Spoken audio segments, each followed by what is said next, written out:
Last year, I was traveling back from college to go home. My college was about a 10-hour drive, and I had initially planned to drive through the night. But at about 2 in the morning, I was overcome with sleepiness, and knowing I still had about 4 hours to drive, I decided I needed to stop. I saw a sign for a rest stop and I pulled off. The rest stop was fairly quiet, and I parked in the corner. I extended my seat back and closed my eyes. I was so tired that I fell right asleep. Sometime later, though, I woke up. I look out my windshield to see it was still dark out. Then I turned my head to my driver's side window to see a man standing at the window looking in. He had a beard, and as soon as he saw me looking at him, he started to smile. I freaked out and started scrambling to find my keys. He then tried opening my door. It was locked, of course, and then the man began knocking at the window. I found my keys that were in the cup holder and started my car as fast as I could. I pulled out of there and drove all the way home. I arrived home safely at 7 o'clock a.m. I never plan on sleeping at a rest stop again.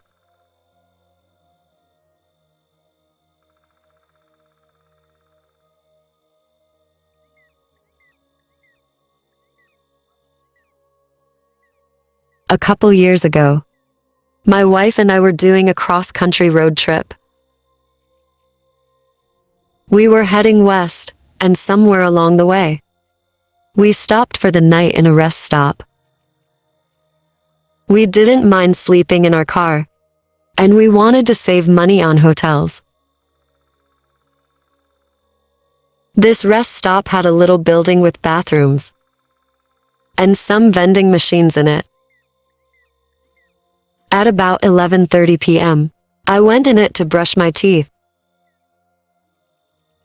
It had a pretty decent-sized bathroom, and it looked well taken care of. There was about 5 stalls and 5 sinks as well, and it had good lighting.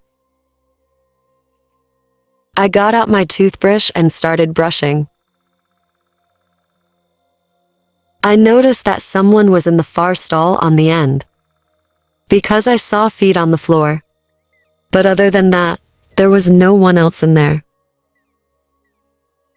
When I finished brushing my teeth, I left the bathroom and started walking back down the hall of the rest stop, when I heard a stall door slam shut very loudly from the bathroom. Then it happened again and again. There was a stall door being repeatedly opened and shut. The man that was in there must have been slamming it over and over again. It kind of creeped me out, and I walked faster to get back to our car. Once I got back to the car, I was very tired, and we went right to sleep. I woke up in the night and I really had to pee. I got out of our car quietly, so I didn't wake up my wife. When I got out, I looked at my phone to see that it was 2 o'clock a.m. I walked back into the rest stop and into the bathroom. As soon as I stepped in, I remembered the man, and I saw someone was in the far stall again. The shoes appeared to be the same as the man's before. The bathroom only had stalls, so I went in the closest one to the door. As soon as I shut the stall, I heard the one on the far end open. I heard the man walk from the end, and then stopped directly in front of my stall. I turned around to see through the crack that he was looking right at me. He then tried opening it. I said, "What do you want?" in a nervous voice. There was no answer. I had to think quickly of how I could get out of there. The man seemed to be insane. I set my foot under the side of the stall, as if I was going to go under the stalls, to the one next to me. The man moved a little to his left. At that moment, I pushed the stall open as fast as I could, and into the man, pushing him back. I took off and sprinted to the door, and ran out of the bathroom. He began chasing after me, and I could hear him about 10 feet behind me. I didn't bother to look back at all. I just ran as fast as I could. I ran all the way to my car, jumped inside and locked the doors, literally 2 or 3 seconds before the man got to the car, and started trying the doors, before he started banging on my window. My wife woke up and started freaking out. She was very confused. I didn't have time to explain. I started the engine and drove off, faster than I ever have before in my life. As I drove away, I saw the man just stand there and stare at me. My wife was in shock, and I tried to explain everything to her. Eventually, we stopped at another rest stop, about 20 miles down the road, to sleep the rest of the night. But after that, we haven't been to a rest stop since.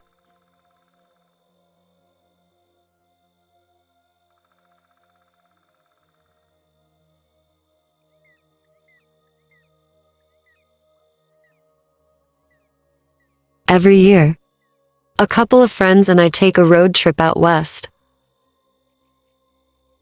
Last time we were about halfway through the trip when we decide to stop at a rest stop in Colorado. It was about 11 p.m. We weren't going to spend the night there, but we just needed to stop to use the restroom and stretch our legs. The rest stop was very unique. It was rather large and near some mountains.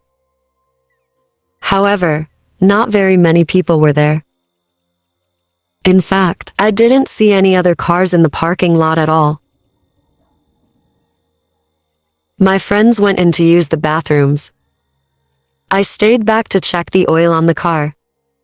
And once they got back, I went in. The rest stop had several displays of local attractions and things like that, as well as the typical bathrooms and vending machines. As I went in the bathroom, I heard someone walk in the rest stop and walk towards the bathroom. But nobody went in. It sounded like they were just standing outside. Once I left the bathroom, nobody was there.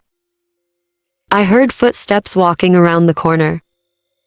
But once I got around the corner, no one was there. Then I heard them from back near the bathrooms, where I just was. This confused me a lot. And I walked back around the corner to see. Nobody was there again. I guess maybe my friends were somehow pulling a prank on me. I started to walk back and then I heard someone shaking the vending machine near the door. Now I knew it had to be my friends. And I walked over to see the vending machines, and, of course, nobody was there. I just shook my head and walked back out to the car to see all my friends inside waiting for me.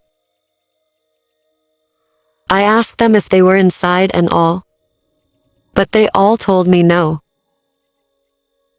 I suddenly got the creeps and said, "We should get out of there." We drove away and got to our hotel. I still don't know who or what was making those noises.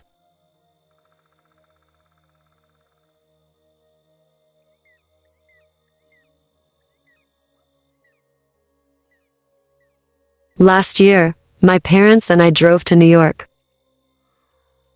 I was 14 at the time. On the last day before arriving, we were in upstate New York and stopped at a rest stop to get food.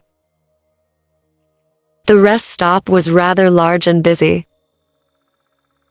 It had about 5 restaurants in it. There must have been at least 100 people inside. We went in and saw there was lines for every restaurant. My parents wanted tacos, but I wanted pizza. So I got in the line for pizza, and they went around the corner. I got in the end of the line. There was maybe 5 people in front of me. I stood there and waited. After about a minute, I felt 2 arms grab my shoulders. I thought it was my dad, but when I looked, it was some guy who looked like he was 50 or 60. He had on a leather jacket and grayish hair. He was smiling and asked me what kind of pizza I was buying. I told him cheese, and he said he would buy it for me. I said no thanks, but he insisted. I figured free pizza is free pizza. So I said, all right. He talked to me the entire time we were in line, just asking me lots of basic questions about myself.